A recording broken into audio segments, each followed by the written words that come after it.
Technologie avec Mister Techno. Absolument. Alors aujourd'hui, nous allons parler de crypto-monnaie. Oui. Nous allons voir ce que c'est, qu'est-ce que la crypto-monnaie. Si vous êtes assez fréquent sur les réseaux sociaux ou alors sur Internet en général, vous avez dû voir des publicités qui parlent un peu de Bitcoin et tout. Ah, justement. Tout à fait. Je voulais poser la question, c'est la même chose. Bien sûr, c'est la même chose. Le Bitcoin est une crypto-monnaie. D'accord. Donc nous allons voir la crypto-monnaie, nous allons voir son fonctionnement, qu'est-ce que c'est précisément. Nous allons parler donc du cas pratique du Bitcoin, qui est la monnaie la crypto-monnaie qui a la plus grande communauté d'utilisateurs. Nous allons voir comment est-ce qu'il fonctionne. Et nous allons voir comment est-ce qu'il est sécurisé, comment le Bitcoin est sécurisé par la blockchain. Et comment est-ce qu'on peut miner du Bitcoin pour en gagner. Alors, si vous n'avez pas compris grand-chose à cette phrase, vous êtes à la bonne adresse. Moi, je n'ai pas compris. Alors, on y va. Alors, la crypto-monnaie. La crypto-monnaie, c'est donc une monnaie numérique. C'est une monnaie numérique qui s'échange sur un réseau décentralisé. Donc, par le passé, tout ce qui est commerce date de vieilles histoires, hein, ça date de la civilisation. Au départ, on a commencé par le troc, ensuite la monnaie basée sur l'or, ensuite la monnaie fiduciaire et aujourd'hui les cartes de crédit. Alors, les banques centrales créent la monnaie, elles créent les billets, les banques commerciales sécurisent les transactions et elles prennent également des commissions. Tout cela génère des frais. Alors, à un certain moment, certaines personnes se sont posées des questions. Est-ce qu'il n'était pas possible de concevoir des moyens, des systèmes différents? Et Satoshi Nakamoto, en 2009, ceci est un pseudonyme, on ne sait pas véritablement qui se cache derrière, il s'est posé cette question et il s'est dit, puisqu'on évolue dans un monde numérique, est-ce qu'on ne devrait pas avoir un système de paiement entièrement numérique? Il a alors créé ce qu'on appelle la crypto-monnaie.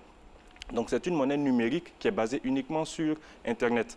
Alors, les altcoins, qui sont les crypto-monnaies, pour dire monnaie alternative, il en existe plusieurs, on en a créé plusieurs, mais la plus grande, celle qui a la plus grande communauté d'utilisateurs, c'est bien le Bitcoin. Alors, qu'est-ce que le Bitcoin? Nous allons voir donc qu'est-ce que le Bitcoin. Le Bitcoin, c'est une crypto-monnaie. Donc, cette crypto-monnaie a un fonctionnement entièrement numérique. Il n'y a pas de pièces matérielles, il n'y a pas de billets, il n'y a pas de pièces de monnaie, il n'y a pas d'argent palpable qui fonctionne. C'est entièrement numérique, tout se fait via Internet. C'est entièrement sécurisé parce que les données sont cryptées. Tout est très sécurisé, tout est entièrement crypté et tout. Cette monnaie n'appartient à aucun État. Donc, c'est entièrement sur Internet. C'est comme Internet. Internet n'appartient à aucun État. Mais une grosse arnaque, hein, c'est très, très dénoncé en France. Alors, il y a beaucoup de spéculation qui est faite autour. Il y a beaucoup certaines personnes l'utilisent pour s'enrichir de façon très illicite, de façon très rapide. Mais aujourd'hui, la crypto-monnaie qui avant était utilisée sur le darknet, donc Internet secret, Internet caché, aujourd'hui est en train de se redorer un peu le blason en essayant de développer des sites. Et aujourd'hui, il y a des milliers de sites qui acceptent les paiements via Bitcoin.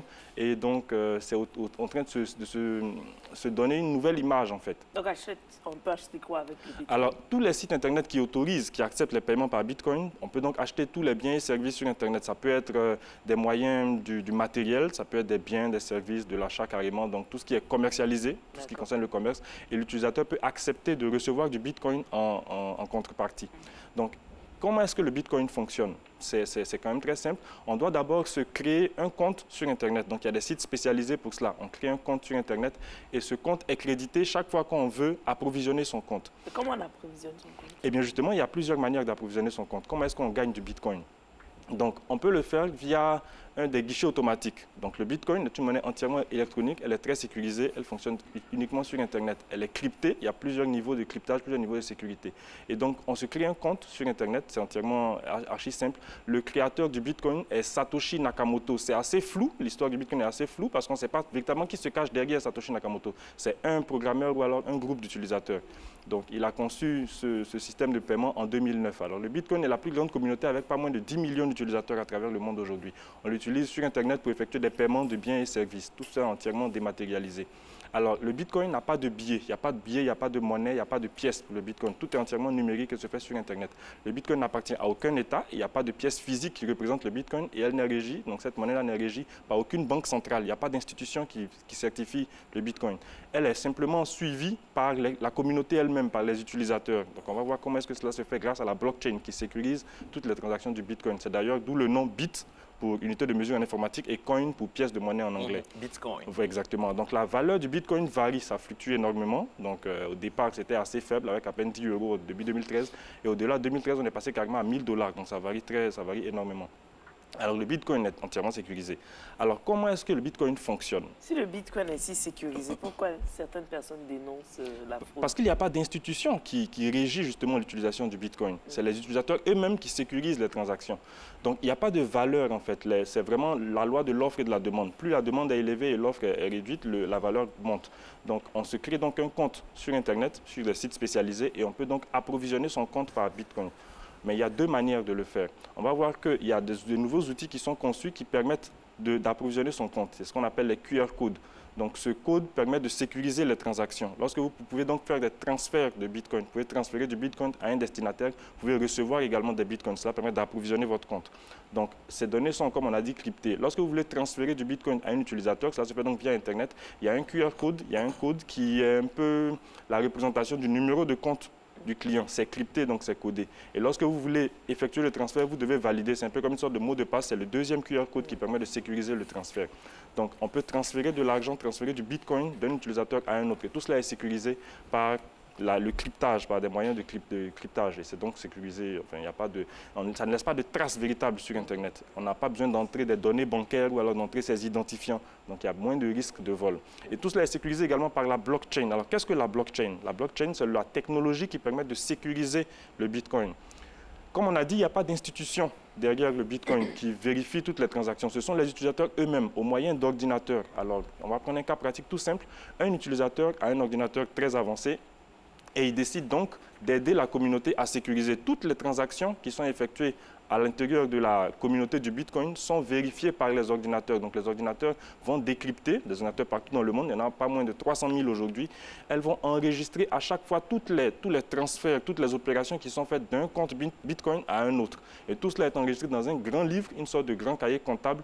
Et ce cahier comptable est disponible en consultation gratuite par tout le monde. Donc c'est un cahier ouvert.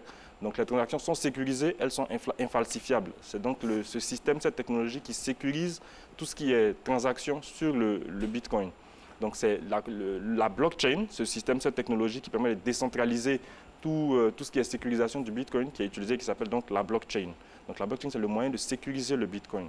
Alors à ce moment-là, on se demande comment gagner du Bitcoin, comment est-ce qu'on peut en avoir? Il y a trois méthodes. Assez simple, de façon générale, il y a trois méthodes. La première méthode, c'est bien d'approvisionner son compte, donc d'échanger son argent contre du Bitcoin. Si vous avez une devise, des francs CFA, des dollars, des euros, vous pouvez donc convertir cette somme-là en Bitcoin. Il y a aujourd'hui des guichets automatiques, il y en a très peu dans le monde, hein, c'est très rare, qui permettent donc le guichet automatique avale votre devise, votre argent, et va créditer votre compte Bitcoin. Ce compte crédité, ici, je ne crois pas qu'il y en ait. Ici, il y a plus des bureaux, je pense, des sortes de bureaux de change. Donc, ce compte crédité vous permettra de faire des achats sur Internet. Alors, la valeur du Bitcoin a augmenté. Au départ, c'était à peine 10 euros. Au début 2013, aujourd'hui, un Bitcoin tourne autour de 3 à 4 000 euros. Donc, la valeur a carrément monté. Mais c'est une valeur qui fluctue énormément. Donc, ça varie d'un jour à un autre. Et donc, le premier moyen, c'est donc de convertir son argent espèce en Bitcoin. Le deuxième moyen, c'est de se faire rémunérer en Bitcoin. Vous avez par exemple un bien ou service, vous souhaitez le vendre, vous souhaitez le commercialiser, vous dites je le vends uniquement par paiement en Bitcoin. Donc, c'est uniquement les utilisateurs, ceux qui ont du Bitcoin, qui pourront vous rémunérer et acheter votre bien. Donc, il y a aujourd'hui des promotions immobilières, des propriétaires immobiliers qui décident de louer leur appartement et être payés uniquement en Bitcoin, ou alors des restaurants où on paye par Bitcoin. La troisième méthode est la plus complexe, plus ou moins, c'est ce qu'on appelle miner du Bitcoin.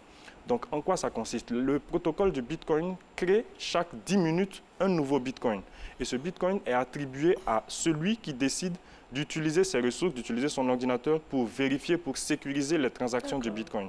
Donc, c'est ainsi que des personnes se mettent donc à utiliser leurs ordinateurs, leurs équipements, des ordinateurs très perfectionnés pour sécuriser ces données, pour retracer toutes les transactions qui sont faites par le Bitcoin.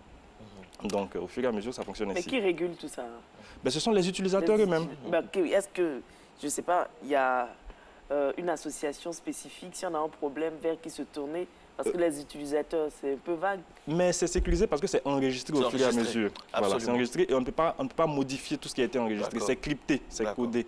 Donc, c'est ce qui sécurise en fait le Bitcoin. Donc, il faut avoir vraiment la précaution de tous les instants. Il est 6h27 minutes. Nous allons maintenant au journal, mais avant, la météo. Merci d'être à Matin Bonheur. On se retrouve juste après.